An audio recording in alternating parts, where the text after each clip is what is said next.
You're listening to the Ballet Piano Podcast, lifting the lid on dance accompaniment.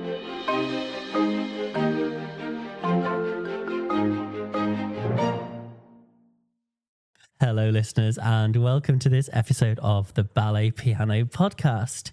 It's me, Matt Gregory, hosting this ep, and round the dining table with me is Christopher Hobson. Guten Tag. Akiko Hobson. Konnichiwa.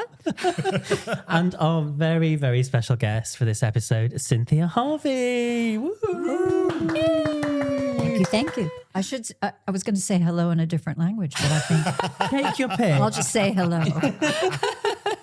Thanks for coming on, Cynthia. This is an Pleasure. absolute honour for us. How are things with you at the moment? Excellent. You're knee deep in Swan Lake, aren't you? That's right. We're preparing for the Swan Lake in the Round at Royal Albert Hall, Derek Dean's production, English National Ballet, and I'm enjoying it tremendously. And you're freelancing at the moment, aren't you, as a sort of guest repetiteur? I'm considered the associate guest repetiteur for the company.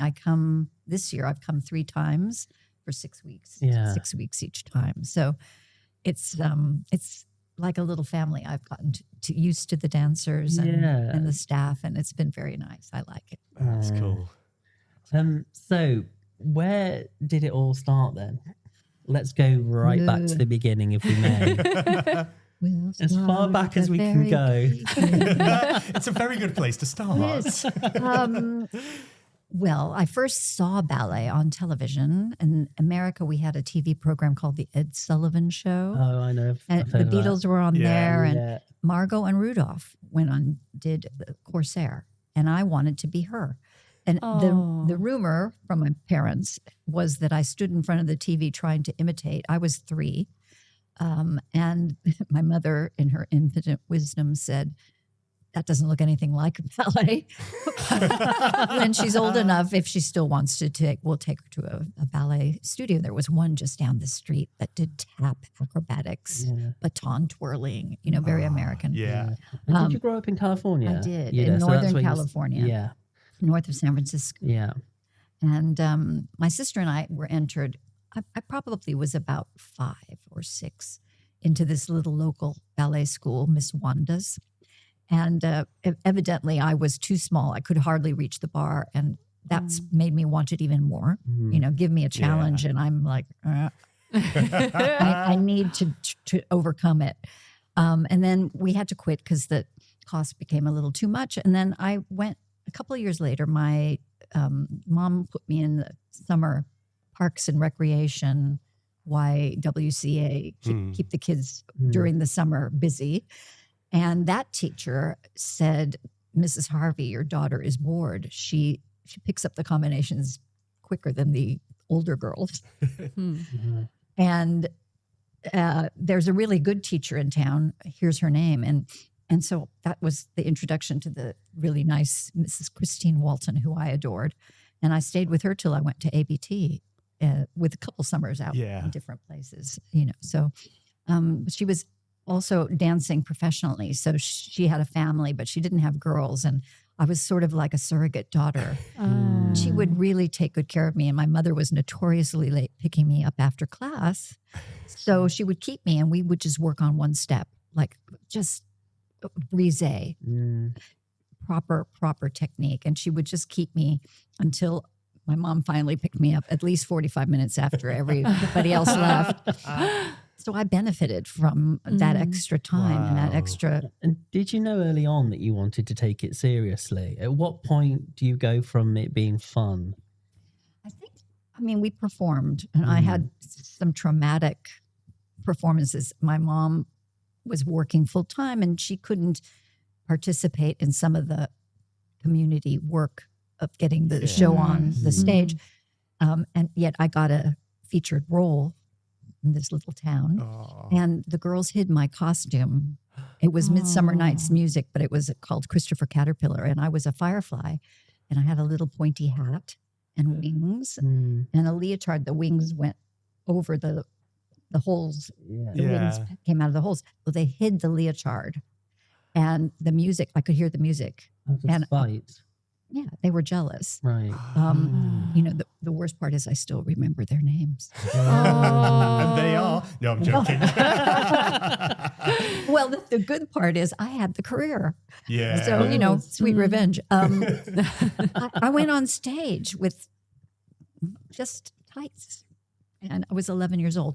So at that point, if I thought if I could get through that, everything else is going to be a piece of cake. Baptism of fire. But around age 11, actually, I did think I'd like to do this, but I didn't realize it was a career. I just thought it was something people did. And then I saw the Bolshoi Ballet came to San Francisco, and they had an audition for their ballet school, which was like an etudes, like the ballet etudes, but Russianized. And I got chosen. They auditioned little kids in the town in San Francisco, in the big city. I shouldn't say town. And I got chosen for that. And that I got to see the ballerinas backstage, like the real thing, Maya Plesetskaya, and with the smell of the makeup, the whole thing. I was completely enamored. And from that point on, there was no stopping, no turning back. Because it's a specific smell of the theatre, isn't it? And the buzz that happens when you're in the wings or you're backstage. It never leaves you, does it? It's the smell and the taste that you just can't replicate. The roar of the crowd and the smell of the grease paint. Better not the other way around. Yes. Smell of the crowd. So how did ABT come about then as a place to train? Well, that was at the very end. The same teacher sent me off when when ABT came to San Francisco.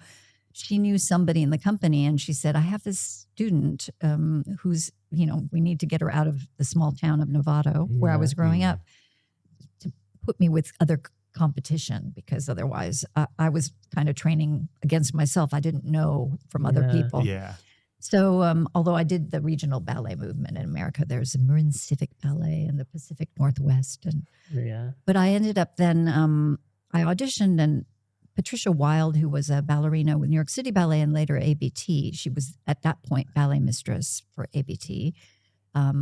She was going to run the school the following year. And so they took me into the school, and I lasted about 9 months. And then there was an audition for the company, a proper one with 200 people. And I was 16 and I auditioned it. They took me, but as an apprentice, because I was too young. Yeah. And I hadn't finished high school. Wow. So it was everything happened fast. And then you get in the company, and then the work starts, the real work. Yeah. And socially also, I was extremely shy. I know it's hard to imagine that now. But I was even as a child, for sure. I used to hide behind my mom and my parents. I didn't talk because I had a very Latina family that was very outgoing and loud and happy. And so I didn't really speak. I waited till I was spoken to. And ballet was great because it was quiet and there was music, and I didn't have to speak to anybody. So when you join a ballet company and you get to know people, then you get a little bit more comfortable in your skin. And it took me a long time, I think. So at 16 years old is when you started dancing professionally? Yeah. Well, actually, that 16, I got into ABT. It was May. Yeah. And they told me, at 16, you were too young, so they were going to make me an apprentice. And then John Neumeier came to the company to stage Baiser de la Fée, and he chose me over a core girl. Right. Well, she left. And so there was a vacant spot. And, as usual, somebody else's misfortune is my... So nobody hid your costume this time? Not anymore. That thankfully stopped. Otherwise, they're going down. No, actually, and ABT, I think still is at that time, and it's kind of like English National Ballet, I feel. The goal is the performance. So everyone was so supportive, and for many, many years, you felt that being uplifted by the group around you. But I'd given myself 4 years. I thought, okay, I'm going to stay in the corps for 4 years. And after 4 years, I don't want to be in the corps anymore. And that last fourth summer, I got the word to the director, Lucia Chase, and she said, oh, we're promoting you. Because I was about to say, I'm about to leave. Wow. So you knew you didn't want to stay in the corps, And you wouldn't be ballsy enough to say, I want the promotion. Well, I didn't say it as such. I was getting the promotion, but I was so relieved that it was happening because I would have left and I didn't really want to leave. I was very happy. Gosh, you're very ambitious. Ballsy as well to call their bluff. Isn't that weird? I don't know. It was more that I just felt like, well, I've been given little things here and there. Like almost from the second year, I was given the Friends, 6 girls, 3 girls, 4 girls, 3 girls, 2 girls.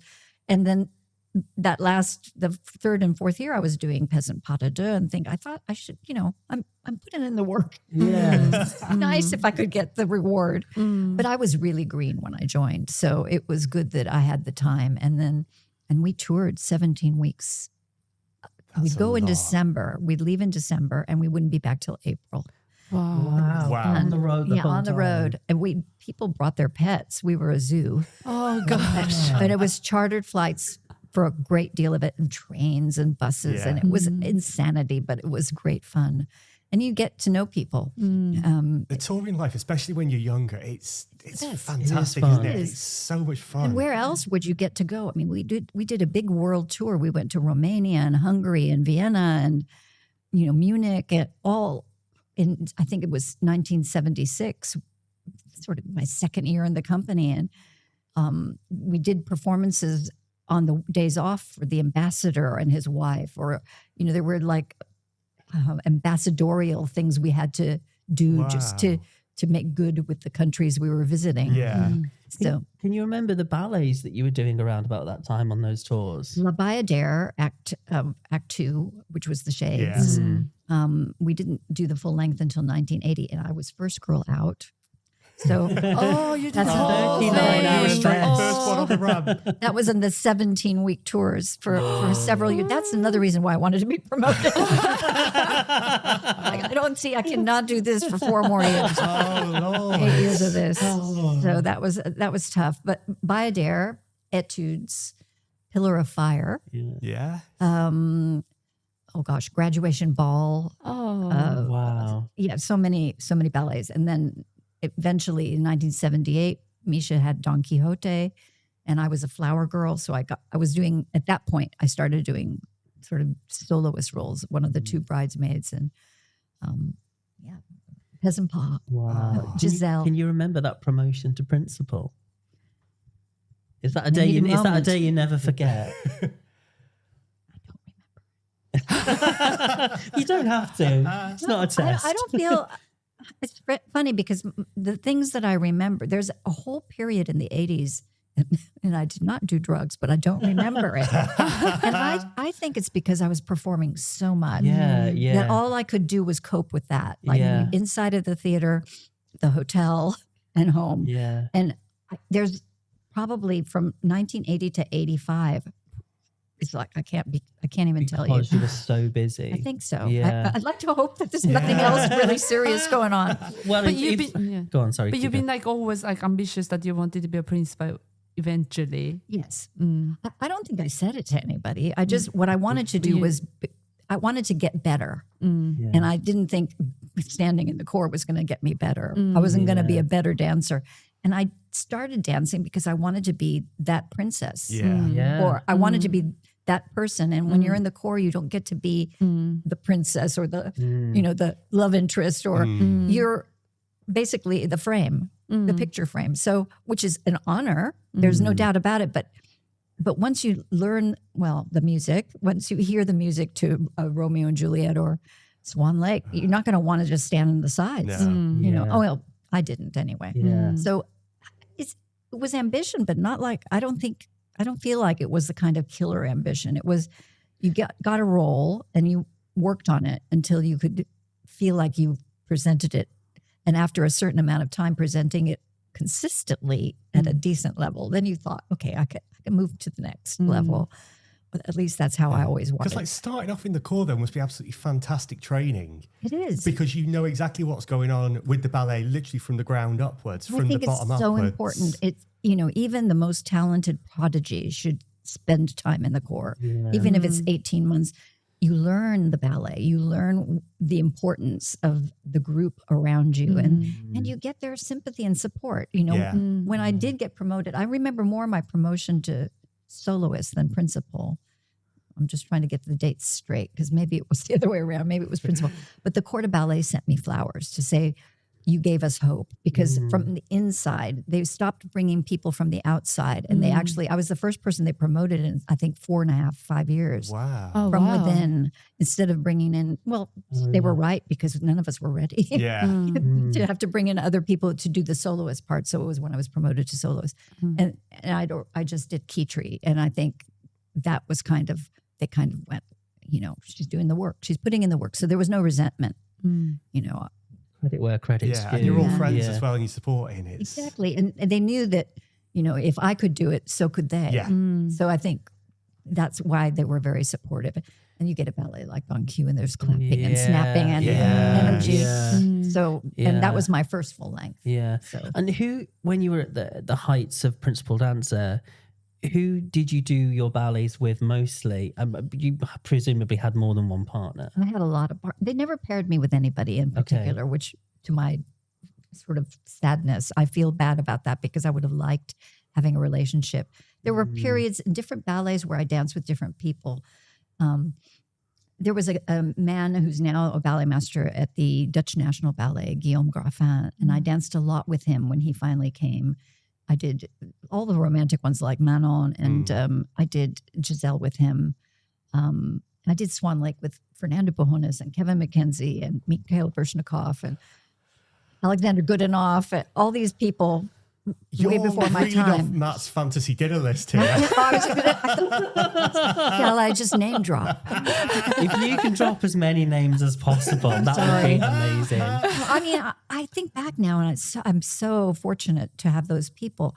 But I was saying the other day to friends of mine that my first full length was with Anthony Dowell. It was Don Q. And he carried me basically through it all, and was so much fun to work with. And then you think, after that, is it going to get better? Does it get better than this? I could quit then and go to heaven, and I would have been happy. But it was a fantastic production with great people surrounding you, and it just made the first full length, which can be so daunting at the Metropolitan Opera House. It made it a joyful experience. And then after that, everything, you just take in your stride a little bit. Do you have any sort of career-defining performances that sort of really stick out, where you think either I've really made it or I just really danced like phenomenally that night, if I say so myself? I never had one of those where I felt like, it's amazing. And I'm sure you've heard this from other people. You can barely count on one hand the performances that you walked away going, that wasn't bad. Very few. We as dancers always look for the negative, sadly. I mean, but that's the nature of the beast. You're only as good as your last one, and you're always improving, aren't you? You've been told that since you were a little kid, and you're looking in the mirror, looking at the negative. You're not going, oh, I look fabulous. So sadly, the first Don Q with Anthony was pretty much the first, like, oh. But also before that, when I was doing the Flower Girls, because the Flower Girl that I got to do was the one, it had Alisacon turns. And I remember hearing the ballet staff say, we never knew she could do that, because I'd been standing there, on the side with my arms crossed. So there's no way they would have known until we started rehearsals. And so I got to do it. And then they were like, okay, she can do that. And that opened a door. Yeah. So there was When that. you danced with Anthony, was that at the Royal Ballet, or did he No, guest with ABT. ABT? He guested at ABT. He was Yeah. not there long, maybe two and a half years. Yeah. But it was a period of time when he was dancing a lot with Gelsey Kirkland and Natalia Makarova, but they were injured or one thing or another. Yeah. So he said he actually, at that point, wanted to do Swan Lake with me. And I actually said to the director, Lucia Chase, I'm not ready. Because that ballet for me was always like, whoa, way. It's the pinnacle. And I just felt like I couldn't, even with Anthony Dowell, I just can't do it. I just can't. And yes, it's always been the one that I've kind of been scared of more than any other ballet. And yet it followed me around like going on over my shoulder. And here we are again, doing Swan Lake. And when did the call from the Royal Ballet happen? How did that happen? Well, again, it was Anthony. He was taking over the Royal. And I think I'd been in ABT about 12 years by then. And we kept in touch and we got along pretty well. And he called and said, I'm taking over. We have dancers who are very young and we have dancers who are much older. We need a middle-aged ballerina. At 26. Yeah. What? So middle-aged I was. And he said, have you got your visa? And I kind of went, I thought he was joking. Yeah. And then some time passed and he called me again. Have you got your visa? I said, oh, you were serious. So yeah, I went and got a visa and I had to ask permission. I said to ABT that I wanted a leave of absence because I said, if it doesn't go right, I want to make sure I have a job when I come back. Yeah, very wise. Yeah. So, and I spoke to Misha because he was the director of ABT at the time. And I did say, you know what this is like. I mean, you left for artistic freedom. Mine is a different story. I said, I'd like to work with Sir Frederick Ashton and Ninette de Valois and even Kenneth Macmillan, who was already working with ABT, but I'd like to work with them closely in the countries that they're from with the repertoire that they do there. Yeah. And funny enough, I said, I'd like to do Sleeping Beauty. And ABT hadn't done it for a long, long time. And I always thought that the Sleeping Beauty was the Royal Ballet's ballet. And it was just what you grow up hearing about. And I wanted to dance it there and get coached by those people. Yeah. And then Misha said, oh, but we're doing Sleeping Beauty next year. Kenneth Macmillan's version. So I ended up doing that later when I came back.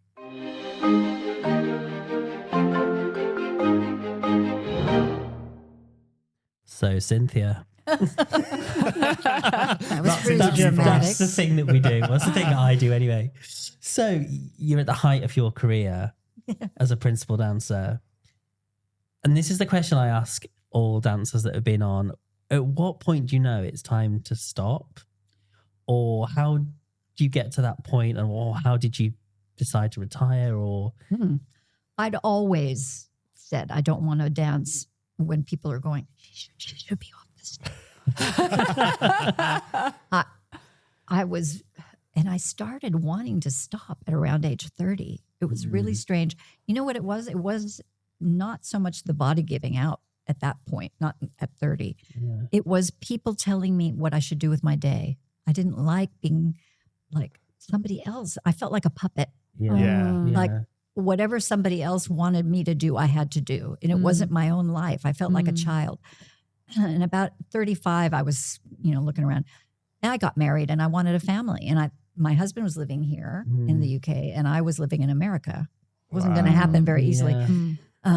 So there was a series of things. I don't think some of it quite personal, but I got pregnant. I lost a baby quite late, like nearly 7 months. Oh, wow. And then I came back and my first day in class, I went to Pineapple Studios and I did the bar because I'd been off a little bit and I was just standing still. And some girl did like a coupe jeté, hit my foot, and I went over and I tore a ligament in my foot. Oh. So it was like, is this a sign, know? So anyway, I thought, I don't want to be injured. I don't want that to be the decision that, I had to give up so I got myself back in shape.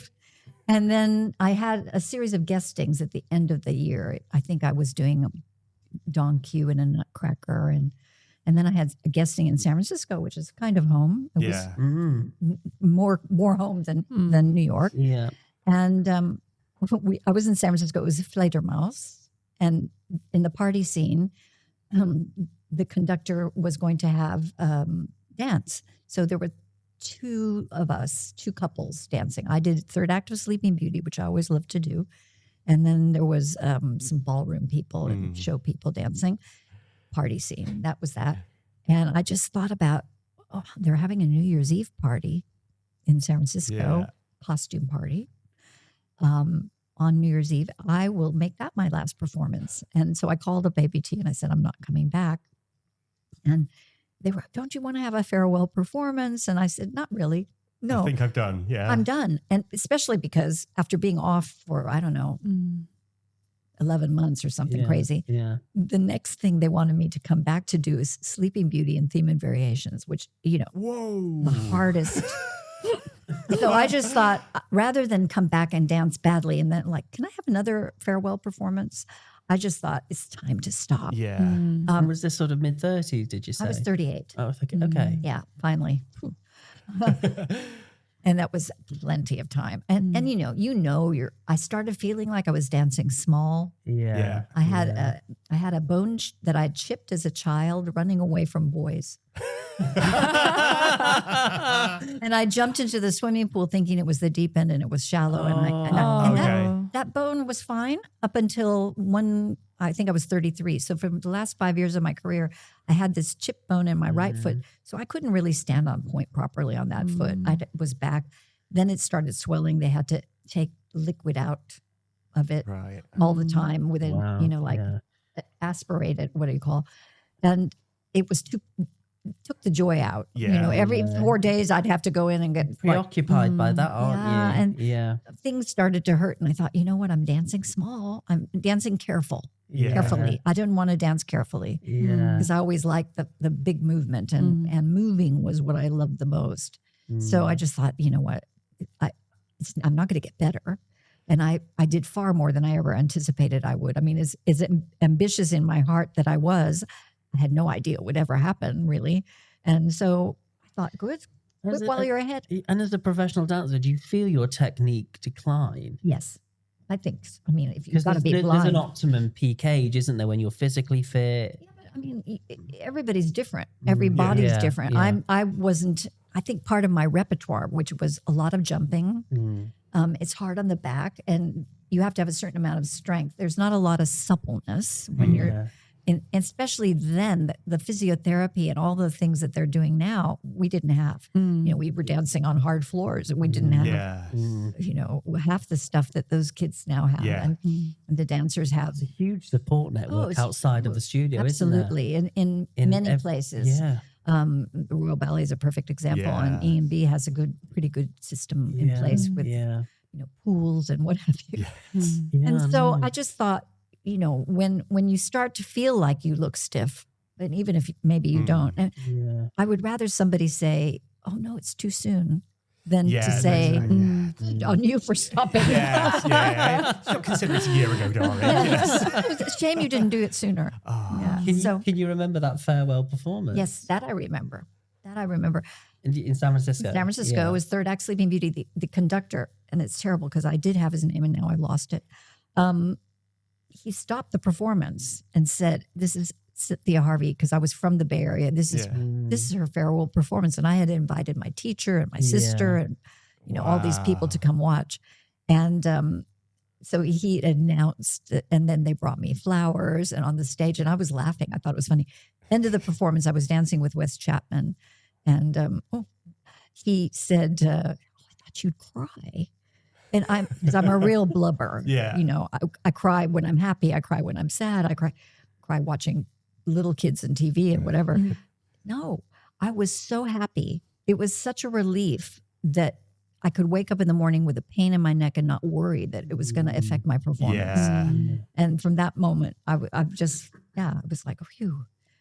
I was ready. It must be the thing when you know that you're ready as well, and it's your decision. That's the perfect. I mean, we've got that from everybody we've spoken to so far this year. That is the sort of the perfect way to finish your career on the stage, isn't it? It was for me. And if you get that choice to be able to do that and you choose yourself, everybody seems to be sort of very much at peace and at ease with the fact that they chose to do it on their terms, not forced into it through injury or through other factors. That was the reason why I had to get myself back in shape because I thought I don't want to have to turn around and have regrets. So, there were ballets I wanted to have danced that I never got to dance, but, living vicariously through the current company members that I get to watch a little bit sometimes. Yeah. And did you know what you were going to do after you stopped? No.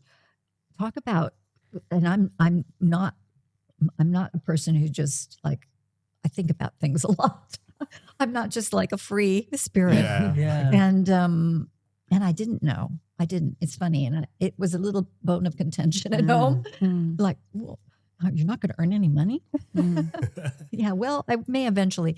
So initially I didn't. And I think the first 3-4 years, and then I started teaching locally in Norwich at a lovely school that was there, that was a performing arts school, once a week. Yeah. You know, I needed time away. I didn't realize, being a mom was hard. Yeah. I kind of thought I could do this because I was a dancer, but no. Just sucks your energy, no? Totally. Yeah. People underestimate, really. I said that being a dad was the hardest job I've ever had. And I used to think I worked hard before when I worked full time. And then I spent a few months at home looking after the baby when she was like 9 months. I was like, God, I need a job. I know. Well, just an hour and a half once a week was like, Yeah. and but preparing and all this sort of thing. Anyway, that was what I first did. I first went and did once a week in Norwich. And then Natalia Makarova asked if I would help her stage Bayadere in Poland, in Warsaw. Right. So that was 2004, I think, 2004, 2005. And I said yes. It would. I mean, that's not a call you say no to, is No, it? no, Let's no. be honest. And it doesn't happen often because she normally has Olga Everinoff, who's Yeah. a beautiful, wonderful stager who knows her wishes and her desires backward and forward. So somebody else set the core, but I came and I did all the principals, and then I got it on the stage. And after that, then I think Olga had an injury, which is why she asked me in the first place. And then La Scala, she needed somebody to go there. And I was, okay, I'll do it. And I went there, and they had asked me if I would teach class as well. And I kind of went, I guess I could. Yeah. I kind of was still in a halfway decent shape, and I could at least warm them up the way I wanted to be warmed up myself. So that's kind of how it started. Was that the natural progression from dancing to pass on your knowledge through staging and then coaching? I never thought I wanted to do that until I did it. Mm. It wasn't like, I'm going to teach class and stage. No, I was so out of the loop at that point. I was not thinking about it at all. But once I got there, I was saying this the other day to Irina Takahashi in the company.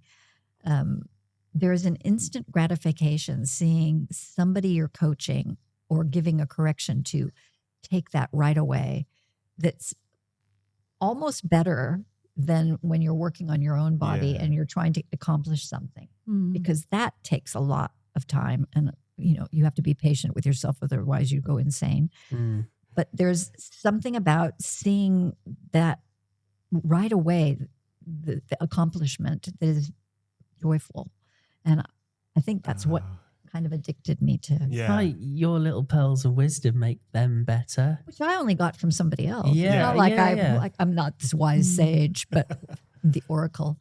But it is, that is, in the end, you're passing down the things you've learned. And but gosh, I learned from some of the best, so why shouldn't I? Yeah, and then you've learned that with your experiences as well, with your performances and your career, and then you're passing on your take on the advice that you received. Exactly. And the hardship sometimes is that the standard that I learned from Baryshnikov, including musical standard, was so high, because he was he was pretty good. He played the piano, and he wanted the music to be as good as possible. And usually the standard was quite high. So it's very hard for me now. Sometimes if I see things really slow. It's so slow. Some things are so I'm slow. gritting my teeth. I'm sure that I'm wearing down my molars back there. But because when we were doing this podcasting and then started to have this in conversation with, and I kept saying to Chris, we have to have you. Oh yeah, because we've said this for a while. Because as a pianist, we work with many teachers, and not necessarily everybody understand musical phrases or how to work with a musician. And I just remember playing for you. It was just so organic. Aww. There was no conflict in the movement and the music, and it was just so natural to be able to play for you. And I said, somebody like you, we need to interview, because we talk about ballet and music. Yes. So And I also I trained when I got to New York. I worked with David Howard, who had some of the best. He had Lynn Stamford and Doug Corbin, some fantastic accompanists. And, then they started making CDs. Yeah. And I had all those. When I started teaching, instead of just thinking of the combinations, I would use their music so that the rhythms would come more naturally. And even now, sometimes I go home at night and I stress about the next day's class. I still do after all these years. And I have my playlist on my phone, and I go to some of them just to get a rhythm, because if I run out of, my brain runs out of ideas, at least if I can hear some music, it inspires to be able to think of something to fit that music. But in Just theory, better not do the same music every time. Yeah, but lots of people say, don't they, like music is, there's a famous old quote, music is the reason we dance, music is, and that's true, like music, mate, whether you are doing ballet or you're doing hip hop or anything like that, music is the rhythm and everything that gets inside you. So I think that's amazing that you just use that as like, even just a starting point. Oh, yes. Just to get something inside your head. And the pianist is, probably not going to play what you've totally. been listening to. They'll play their own variation and put their own interpretation on it. If you just let me do it in my head, then we're in trouble. Because sometimes I think something's going to be fabulous, and of course, not an even phrase, or or in my head it's got to be a little quicker, and then I see the dancers and I'm panicked because they're looking like their eyes are huge. But I've had that actually, where I've gone to a company who will remain unnamed, and I've given a petit allegro, which is allegro, and I because I enjoyed. For me, allegro was the most fun. I love dancing fast and I love jumping. So, and this ballerina went to the accompanist and said, "It's too fast, slow it down." And I just went, "You're too slow." Yes. We love you. Oh, can we get that on a t-shirt? Get that on a t-shirt. Too slow. It was insulting. I was thinking to myself, really? Yeah. I would never have done that to an accompanist. Who are you to say? Yeah. But like, really, like some teachers, they just literally conduct us every beat. I know. I've heard that. And I've seen it. Yeah, and it's very difficult for us because we want to be accommodative, but we can't change every beat. I know. I mean, I know at ABT when I was running the school, I would get some of the accompanists would say, that teacher, she's snapping her fingers the whole time. And I know it wasn't for you. It was because the dancers, but if they can't hear the music, that's a problem. They need to hear the music and understand, why they're off the music. What are they doing? Or they would knock on the table or something and make a lot of noise. And I would find that unusual. And I end up singing. Sometimes I have to shut myself up. We love singing. Yes. As long as it's in tune. But I think as a pianist, I know when I'm accompanying, I feel that I am sort of able to make micro adjustments to tempos. Of course. Because sometimes it's not, if you say we'll mark it and then the second time we play it, it's going to be 99.9% the same, but it's never going to be, because we're all human. But I don't think it's my job then to suddenly change tempos, every group, all these sorts of things. I know. Unless the teacher has asked me to, because the teacher is the person who's in charge. It's like if you've got a group of, everyone's coming from the corner doing gruelling allegro, and then the teacher says, "Right, this is the last group," and you've got dancers looking at you. I want to go continue, but the teacher's saying no. It's like, no, the teacher is the person who is in charge of this. I don't overrule the teacher in that. It's really hard. That's a hard place I've been in myself, where you're looking at your watch because we have to stop at a certain time, and they keep going. Consider it a compliment, but at the same time, I've planned the class for exactly. And even now, if they ask me to do an adagio the second time, because I think one time is enough and we'll go on. But if they ask for a second time, that's taken 3 minutes out of my next combination. So consequently, I've been giving one less allegro, which really breaks my heart. Because I always feel like I want to dance when they're doing the allegro. Because this is the other thing about pulling music out and making it exciting. I've read a couple of interviews that you've done online, and it says, the reason the music's quick is because that's how the composer intended, and it's exciting. And yes, watching somebody finish a variation and do multiple pirouettes, or however you get, virtuosity at the end of the variation, is very exciting. But is it still exciting when it's to the detriment of the music? And I think it's also trying to find that happy balance. I think sometimes at the moment, the way things are going is technique can seem to be taking over musicality sometimes, and music sort of just, it's up and down and here and there to accommodate technique, not necessarily performance, but just technique. It takes away from the excitement. Yeah. And like you said, the word dynamics, it takes away from the excitement. For instance, the Nutcracker male solo, at the end of the male solo, Yes. I got all the guys that I was working with this year. A Tarantella tempi. Yeah. And then the last, bum. Yeah. And the first rehearsal I had with one of the principals, and he did all these turns and then waited. And I said, you can't do that. There's nothing Gavin worse was than in the putting a room. growl on that. It's just... It's so dull. Anyway, so luckily Gavin was there and he went, I can imagine his eyes lit up. it was very nice. And I said, how did they respond to that? they responded well Okay. because new director. Yeah. Yeah. And I said to Aaron, you can't let them do that. You can't. It's just, it ruins it. It ruins Yeah. everything. Yeah. And he agreed, and that was good. Yeah. I mean, that's good. I mean, in that set of circumstances, it was a new director with a new set of eyes, wasn't it? I mean, because that And a new me. Yeah. And he's brought you in purposefully. Yes, that was the reason. Yeah. I don't know. It wasn't because of my musicality. But he's brought you in for a reason. He's brought me in. Yeah. So I figured, well, if I talk to him about that, and then they looked so much better. They were turning faster. Yeah, it was And more then- exciting. And the audience whooped. This ties in with when you were staging all these ballets. You can make those calls then, I presume, on tempo. Yes. And is that what happened?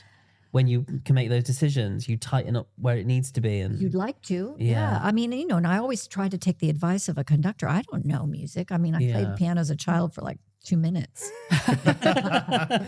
and not enough to be accomplished at anything. But you have to take the conductor's word for it. And I'm not going to ruin the example for me. The worst is the Swan Lake Act 2 6/8. Yes. It's gotten so slow. And it when I had to do it at the Royal, Bernard Haitink was the conductor. And the first time I rehearsed it, he just went, why is it that slow? I said, well, that's all I've ever seen and known. And he went, no, it's da-dee-um, da-da-dum, ba-dum, bum. Yeah. Da-dum. It's lilting as a 6/8. It's not an adagio. And I had to think of the reason. Okay, so I used to think of it as a sad, she's hopeless. Yeah. So I said to Anthony and Mr. Haitink, okay, so I'm going to have to think a different way to make the characterization work. And he said, think of it as hope, not hopelessness. So there's hope. Yes. And it changes the whole way you dance something. But now I'm seeing it so slow. I mean, how does a violinist in the potata, for example, there's only so much bow. you're going to run out of, your arm's going to finish. I don't know. I Just just, like Inspector Gadget arms or something. yeah, it's strange. When Those do you things. think that has happened from your time as a principal to the modern day? Can you sort of pinpoint, do you think? Or has that just really evolved? No, it's gotten worse. Sorry. But I think It has. nowadays, like even like a little variation with a student, they can download it from somewhere. They can edit by themselves. Terrible. So It even changes the key sometimes. Yes. Makes me. So, Yeah, but it's more that for me, the excitement. I mean, when you look at an old video of Margot Fontaine dancing with Soames, her pirouettes are like, Yeah. and it takes your breath away, and it makes, I don't know, it gives me chills. But sometimes now it looks so secure and so comfortable. Yeah. I think it's when ballet starts to become comfortable that we're bored Yeah. by it. But we've been binge watching you on YouTube last night. Sorry. No, don't be So sorry. impressive. Oh, thank you. Fifth. Yeah. Like the technique is exquisite. Well, then when And the people say speed things, as well is still there. they have better technique now, but it's indulgent a little Yeah, bit. I have to right, say, yeah. let's get the legs higher, which slows you down. Let's turn more, which slows you down. and it lacks excitement. You just don't compromise the music, which is for us, it's amazing. But on the side of that, I was reading another thing with you. I feel like all I've done is stalk you, and I promise I haven't. I'm not a stalker. I'm not a stalker on a t-shirt. Baby rainbow. Reindeer. Why do I say rainbow? Don't say baby ballet pianist when I play for you later this week. No. But there was something that I read, and it must have been a few years ago when you were still at the school. And you were saying a student would come in and they'd perform a variation from you. And you said, well, where did you learn? He said, I learned it from, somebody at the Prix-Les Arts. And you're like, well, why are you learning somebody else's second, third-hand interpretation from Prix-Les? Why don't you go back and watch the originals and then learn from them and take your interpretation and then put you into it, not, third, fourth, five, six, seven, eight learning it off a student. No. The student who won a competition rather than learning it from like a professional dancer, a Peter Schofas or a Rudolf Nureyev or a Mikhail Baryshnikov. Like, why would anybody? But we're so lucky to have it. It's such easy. I was going to say there's exactly that we're too. so but lucky to have everything there on YouTube. The information is there. Yeah. That it's is not like the thing. You don't have to go to the library anymore and rent a VHS. But they don't know those people. They don't know. They didn't know. I mean, I even remember back when we were at ENBS, the graduating students had to do a dissertation or paper on one of their favorite dancers, and one of the gentleman who's a principal now in a company in another foreign land. You shall remain nameless in a nameless country. Yes, in a nameless country. What hemisphere? You don't have to worry. Okay. You're safe. It's in planet Earth. He was doing Who Cares from Baryshnikov. And he said, I said, why did you choose that? He said, well, he's pretty good for the 1980s, like that. Just like, And then a few years later, in 2014, I went to teach at San Francisco Ballet. And one of the teachers has a collection of ballet videos. And he had Schofas and Nureyev and Patrick Armand and all these wonderful artists. And they presented these videos of wonderful dancers. And the dancers didn't know who Nureyev was. And we're talking just a few years ago. No. They don't, which I find amazing. So, I never take it for granted that who's going to know who I am. Yeah. You have to teach them who these people are. Yeah. Even though there's information at their fingertips, they're distracted. And if it takes time, it's harder for people nowadays. So many Nureyev studios though around the world. Who is that? You'd ask, wouldn't you? Maybe because information's so easily available now, literally within the palm of your hand, so many hours a day. It's easy. You don't have to use your brain to remember stuff, do you? I suppose. Oh, I know. And so it's that, just trying to teach people, the standard. And going back to the music is. I had Jack Lanchbury as a conductor, Paul Connolly, really wonderful conductors who, kind of took no prisoners. And you respect their knowledge, and I'm sure they also, if they see you're struggling, but you're generally trying to keep everything, at the expense of the most important thing being the music. Yeah. Then they're gonna give you a little leeway if something goes wrong.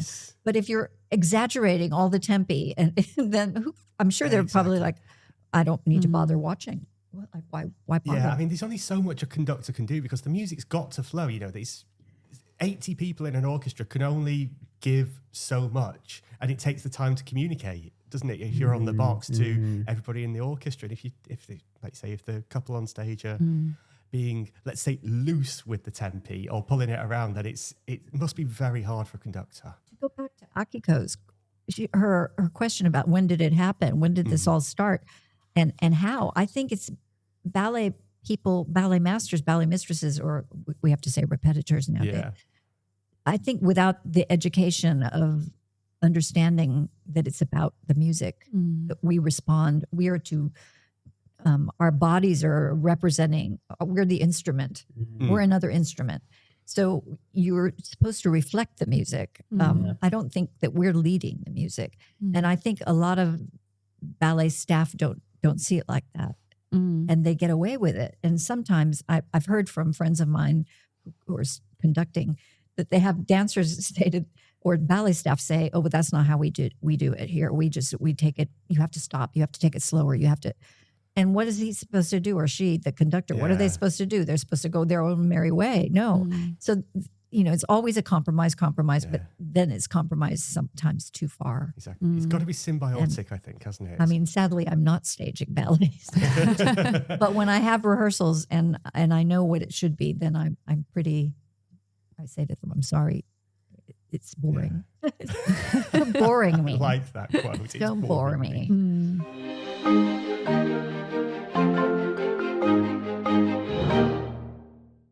I've actually got a little list here of all the places you've taught. ABT, Australian Ballet, La Scala, Royal Swedish, Sam Propera, Royal Ballet of Flanders, Royal Ballet School, English National Ballet School. Any more? The Western Australian Ballet. In Singapore, I've taught lots of places. Are you sort of currently enjoying that sort of international career? Well, I was doing it pretty much when I met Akiko. Yeah. I was freelance pretty much from the time that Makarova had asked me to stage stuff. I freelanced until I went to ABT in 2016 back to run their school. Yeah. And then I stopped in 2022, pretty much November. How did that come about, taking over the school? Kevin McKenzie, who was the director of the company at that point, he was asking me almost every year, we need a ballet mistress, we need a teacher, we need, and every year I'd say, I'm raising my son, I'm not moving. And then he kept thinking I must be like giving birth to an elephant who just takes forever. It's the longest gestation. And he was very persistent. Anyway, my son turned 18 and he was going to university. And I thought, well, he's not going to be home. And he's on his own. Yeah. I was sure he was going to die because he doesn't eat properly. And I was this is not my problem anymore. So anyway, he was off to university. And so I thought, okay, I'll try. I'll take the school. And it was hard. It was tough. It was, and I did it during the COVID period as well.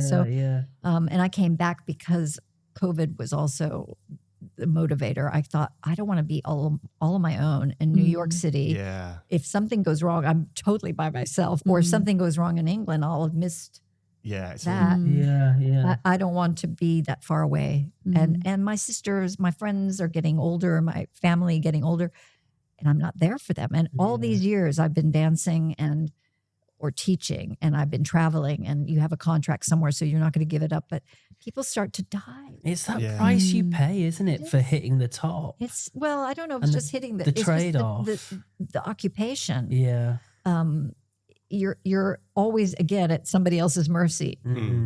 So now I get to call the shots. I get to decide where I want to work. And is that why you chose to leave the school when you did after that period of 6 years, maybe? 6 years?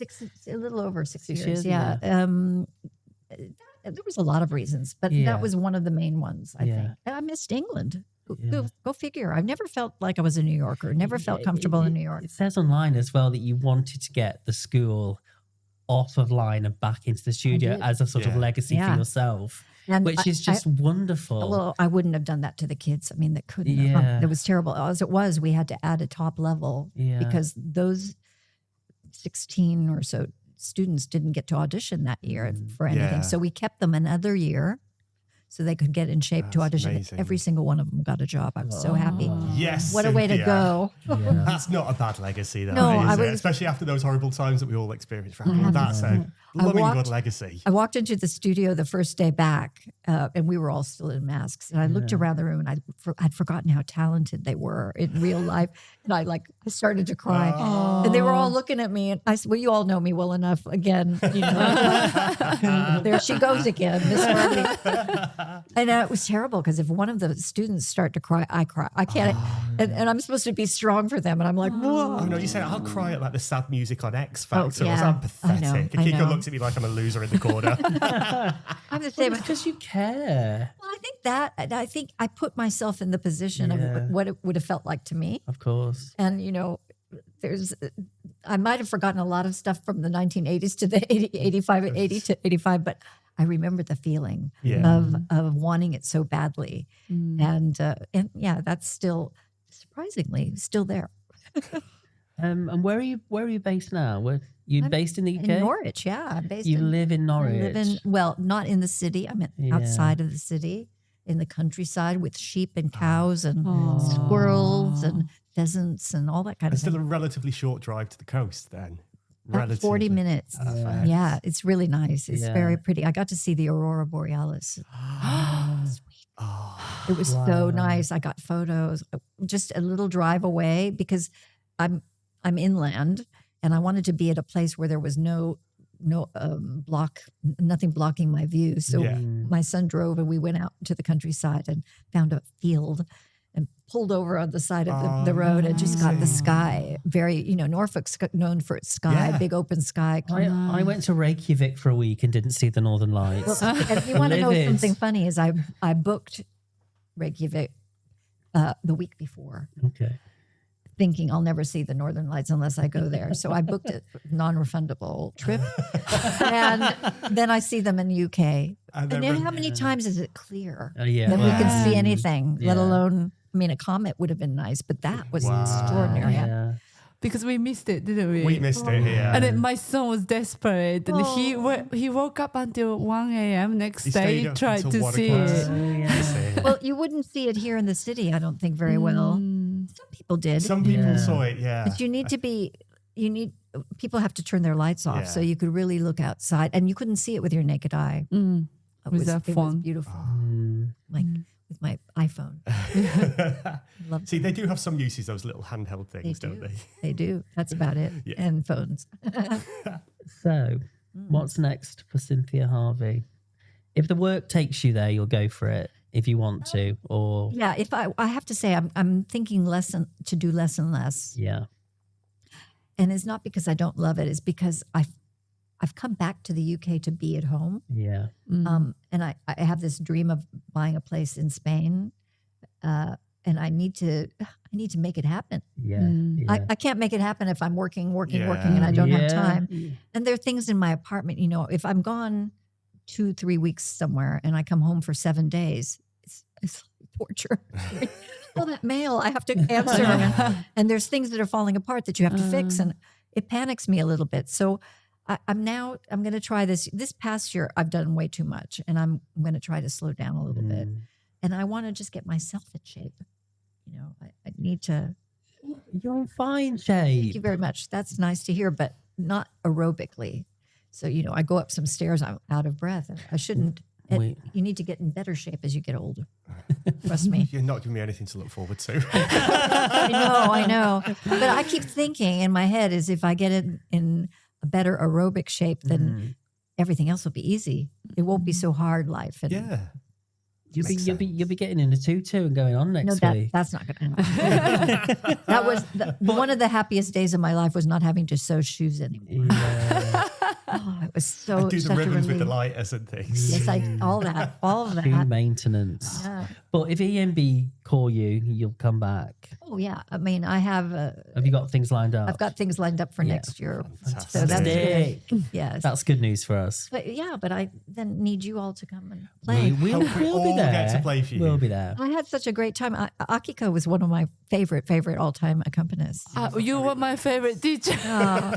We had a great time at that time. We did. It was not easy because it was kind of between directors and I was coming in. And it was Don't Kill, you said.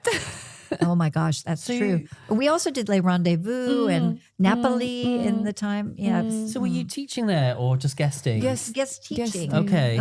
Both with Michael Corder and whoever was before him. Yeah. 2011 and 2012. Wow. It was fun. It was she enjoyable. regularly came and it was just a joy to have you. It was fun. It was really. It was always fun in the green room, the staff room. Yeah. We always had a lot of laughs. That little staff room. That's in the always Western where the banter Hemisphere. happens, isn't it? She always had appreciation to music, but I still remember this one that she was like telling me that you were telling me that not mentioning the name, but she was teaching the class, and this pianist who was Italian didn't know Tarantella.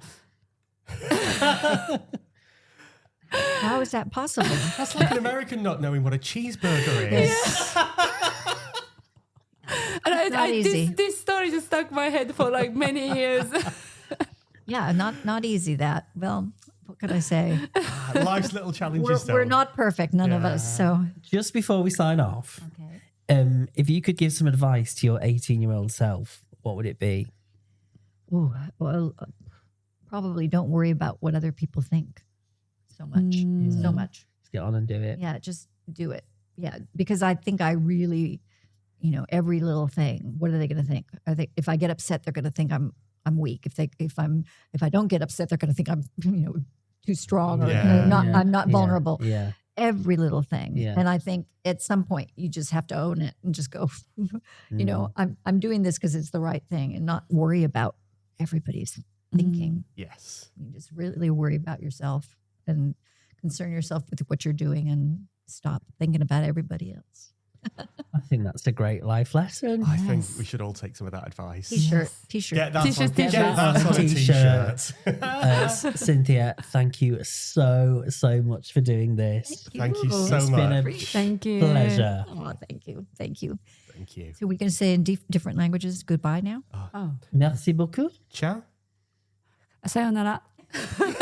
Bye.